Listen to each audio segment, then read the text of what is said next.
বাংলাদেশের সেরা তিনজন ব্যাটসম্যান কেন এবার আইপিএল খেললো না? তামিম, মুশফিকুর, মাহমুদুল্লাহ কেন এবার আইপিএল খেললো না? এ বিষয়ে জানবো আজকে সম্পূর্ণ ভিডিওটি জুড়ে। প্রথমত আসি মাহমুদুল্লাহ রিয়াদের কথা। বাংলাদেশের সাইলেন্ট কিলার, খাদের কিনারা থেকেও তিনি ম্যাচ জিতিয়েছেন।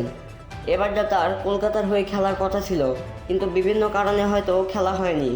সম্ভবত সামনে জিম্বাবুয়ের সাথে টি-20 সিরিজ রয়েছে, এ কথা মাথায় রেখেই তিনি কোনো প্রকার ইনজুরিতে পড়তে চাননি।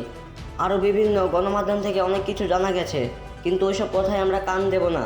যেটা বিবিসির কথা আমরা সেটাই শুনবো। এবার আসি মুশফিকুরের কথা। মুশফিকুর রহিম এর আগে বেশ কয়েকবার আইপিএল খেলেছে। তার মধ্যে চেন্নাই সুপার কিংসে তিনি খেলেছেন 2বার। তার মধ্যে একবার চেন্নাই সুপার কিংস তাকে নিয়ে জয়লাভও করেছে। কিন্তু এবারটা কেন তো জানি না, মুশফিকুর রহিমের খেলা হলো না কেন? এ বিষয়ে আপনাদের মতামত জানাবেন।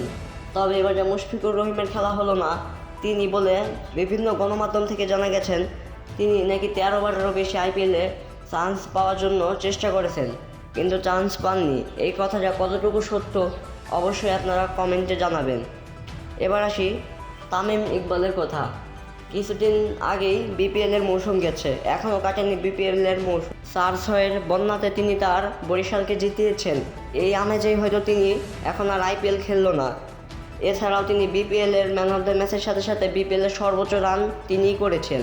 তার মধ্যে আবার তিনি বিপিএলের সর্বোচ্চ ট্রফিটিও জিতেছেন তার টিম বরিশাল।